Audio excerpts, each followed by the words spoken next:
प्रीति के साथ ही यूसुफा और प्रणय की भी नजरें कमरे के दरवाजे पर टिकी हुई थीं। आखिर अब ये नया दुश्मन कौन आ गया है जो उन्हें बर्बाद करने पर तुला है। यूसुफा का चेहरा गुस्से से लाल हो चुका था। अभी तक टीना से तो लड़ ही नहीं पा रहे थे, अब ये नई मॉडल कौन आ गई। उसके दिल की धड़कन काफी तेज हो चुकी थी। यूसुफा गुस्से और उत्सुकता से दरवाजे के बाहर झांक रही थी। तभी मीटिंग रूम का दरवाजा धीरे से खुलता है और फिर टीना का मुस्कुराता चेहरा नजर आता है। यूसुफा के साथ ही प्रणय और प्रीति के भी पैरों तले जमीन खिसक गई। टीना, ये टीना फिर से, इसे चैन नहीं है क्या? यूसुफा और प्रणय अपनी चेयर से उठ खड़े हो गए। उन्हें अपनी आंखों पर यकीन ही नहीं हो रहा था और प्रीति तो ये सोच के पागल हुए जा रही थी कि आखिर टीना ने दोबारा से अपनी जगह पक्की कैसे की। आखिर उसने मिस मीना को क्या पट्टी पढ़ा दी। सीक्रेट मैगजीन ने सब कुछ जानने और समझने के बाद अब टीना को एज ओवर मॉडल चूज किया है। इसके बाद मीना ने कुछ असमंजस भरी नजरों से उन तीनों की तरफ देखते हुए कहा, क्या हुआ, आप लोग खुश नहीं लग रहे? टीना भी आप ही के कंपनी की मॉडल है कि नहीं, ये बताओ पहले। अब तक यूसुफा का गुस्सा हद पार कर चुका था। उसने टीना की तरफ अपनी लाल हुई आंखों से देखते हुए कहा, आखिर तुमने क्या गुल खिलाया है? तुमने मेरा कॉन्ट्रैक्ट क्यों चुराया? तुम्हारा कॉन्ट्रैक्ट? टीना ने मुस्कुराते हुए कहा, तुम मेरा फेम यूज करके यहाँ अमेरिका तक आ गई, फिर तुम लोगों ने मुझे ही इस शूट से बाहर फेंक दिया, ऊपर से क्लाइंट के आगे मुझे बदनाम करने की भी कोशिश की और अब कह रही हो कि तुम्हारा कॉन्ट्रैक्ट मैंने ले लिया।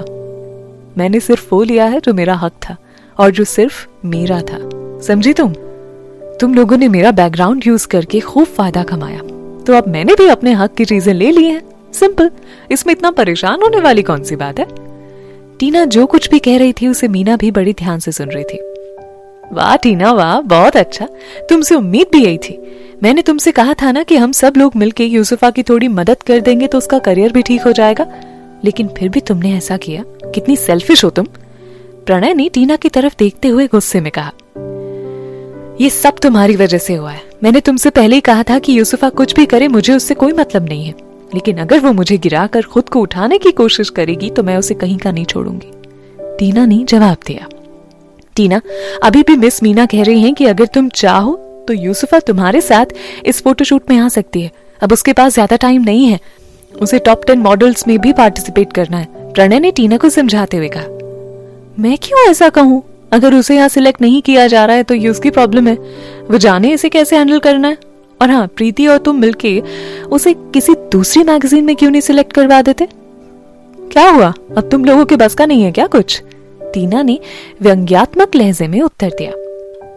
टीना, बहुत ज्यादा मत उड़ो, प्रीति ने गुस्से से टीना को तरेरते हुए कहा। मीना इन तीनों की लड़ाई देख देख कर थक चुकी थी। उसने टीना के कंधे पर हाथ रखते हुए कहा, टीना, मैं बाहर तुम्हारा इंतजार कर रही हूँ। मुझे जल्दी बता दो कि तुम सोलो शूट करना चाहती हो या यूसुफा के साथ शूट करोगी।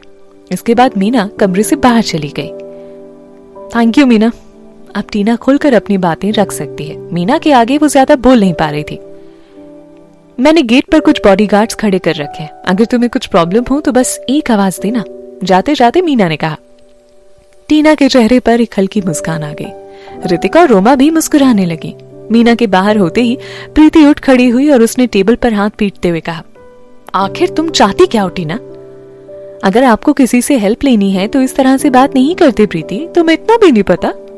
तुम्हारे भाई ने मेरे साथ क्या किया है वो तो तुम्हें अच्छे से पता होगा, और अब हम दोनों एक दूसरे का चेहरा भी देखना पसंद नहीं करते हैं, तो फिर साथ में काम कैसे कर सकते हैं? टीना ने कहा। प्रीति की आंखें गुस्से से लाल हो चुकी थी, लेकिन इस वक्त वो भी कुछ नहीं कर सकती थी। वो खुद किसी दूसरी कंपनी की मैनेजर है और इस तरह से पीजी ग्रुप की मदद करना उसके रूल्स के खिलाफ था। वो अपनी कंपनी से छिपाकर ये सब कर रही थी। अब उसके पास कोई और चारा नहीं था, सो उसने टीना की तरफ देखते हुए कहा, अच्छा बताओ टीना, तुम्हें क्या चाहिए? इस तरह से लड़ने से हम दोनों का ही नुकसान है।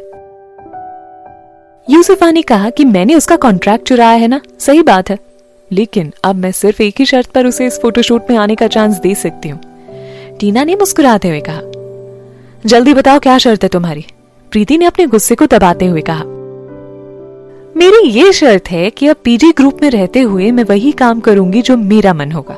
कोई भी कॉन्ट्रैक्ट मेरे कहने के बाद ही लिया जाएगा, और साथ ही मुझे एक दूसरी जॉब भी करनी है जिससे पीजी ग्रुप को कोई मतलब नहीं होना चाहिए। इस जॉब से उन्हें कोई ऑब्जेक्शन नहीं होगा। टीना ने अपनी शर्त बताई। दैट्स इम्पॉसिबल, प्रीति ने कहा। इस शर्त में और तुम्हारे कॉन्ट्रैक्ट खत्म करने में क्या अंतर है, बताना जरा। बिल्कुल कोई अंतर नहीं है।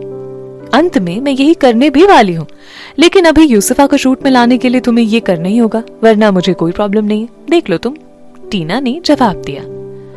प्रीति और प्रणय एक दूसरे की तरफ देखते हुए आंखों के इशारे में कुछ बात करते हैं। इसके बाद प्रीति ने बोलना शुरू किया।